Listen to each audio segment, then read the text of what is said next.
ವೀರರಾಣಿ ಚೆನ್ನಮ್ಮ ಶಾಲೆಯಲ್ಲಿ 76ನೇ ಗಣರಾಜ್ಯೋತ್ಸವ ಆಚರಣೆ. ಬೆಳಗಾವಿ ಜಿಲ್ಲೆ ರಾಮದುರ್ಗದ ವೀರರಾಣಿ ಕಿತ್ತೂರು ಚೆನ್ನಮ್ಮ ಶಾಲೆಯಲ್ಲಿ 76ನೇ ಗಣರಾಜ್ಯೋತ್ಸವವನ್ನು ಆಚರಿಸಲಾಯಿತು. ಈ ಸಂದರ್ಭದಲ್ಲಿ ಬಿಜೆಪಿ ಬೆಳಗಾವಿ ಜಿಲ್ಲಾ ಕಾರ್ಯದರ್ಶಿ ಮೊಹಮ್ಮದ್ ಬೇಗಿನಿಗದಿ ಧ್ವಜಾರೋಹಣವನ್ನ ನೆರವೇರಿಸಿದರು.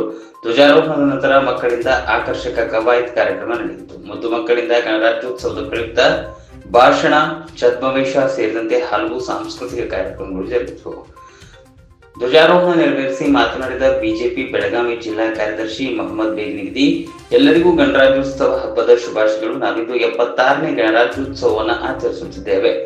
ಭಾರತ ಪ್ರಜಾಪ್ರಭುತ್ವ ರಾಷ್ಟ್ರವಾದ ದಿನ ಹಾಗೂ ಭಾರತದ ಸಂವಿಧಾನ ಅಸ್ತಿತ್ವಕ್ಕೆ ಬಂದ ದಿನ ರಾಜ್ಯೋತ್ಸವ ಎಂದು ಆಚರಿಸಲಾಗುತ್ತದೆ. ಪ್ರತಿ ವರ್ಷ ಜನವರಿ 26ರಂದು ಗಣರಾಜ್ಯೋತ್ಸವ ಇರುತ್ತದೆ. 1950ರಲ್ಲಿ ಭಾರತದ ಸಂವಿಧಾನವನ್ನ ಅಂಗೀಕರಿಸಿದ ದಿನದ ನೆನಪಿನಲ್ಲಿ ಈ ಗಣರಾಜ್ಯೋತ್ಸವವನ್ನು ಆಚರಿಸಲಾಗುತ್ತದೆ. ಈ ದಿನದಂದು ಭಾರತವು ತನ್ನನ್ನು ತಾನು ಸಾರ್ವಭೌಮ ಪ್ರಜಾಪ್ರಭುತ್ವ ಮತ್ತು ಗಣರಾಜ್ಯವೆಂದು ಘೋಷಿಸಿಕೊಂಡಿತು ಎಂದು ಹೇಳಿದರು. ಈ ಸಂದರ್ಭದಲ್ಲಿ ವೀರರಾಣಿ ಕಿತ್ತೂರು ಚೆನ್ನಮ್ಮ ಶಾಲೆಯ ಆಡಳಿತಾಧಿಕಾರಿ ಗಂಗಾಧರ ಭೋಸ್ಲೆ, ಶಿಕ್ಷಕರು, ಮುದ್ದು ಮಕ್ಕಳು, ಪಾಲಕರು ಉಪಸ್ಥಿತರಿದ್ದರು. ವರದಿ ಪ್ರಕಾಶ್ ಕಟ್ಟಿ, ರಾಮದುರ್ಗ. ಮುದ್ದು ಮಕ್ಕಳೇ, ಎಲ್ಲರಿಗೂ ಗಣರಾಜ್ಯೋತ್ಸವದ ಹಾರ್ದಿಕ ಶುಭಾಶಯಗಳು. ಇವತ್ತು ನಾವು ಆಚರಿಸುತ್ತಿರುವುದು 76ನೇ ಗಣರಾಜ್ಯೋತ್ಸವ.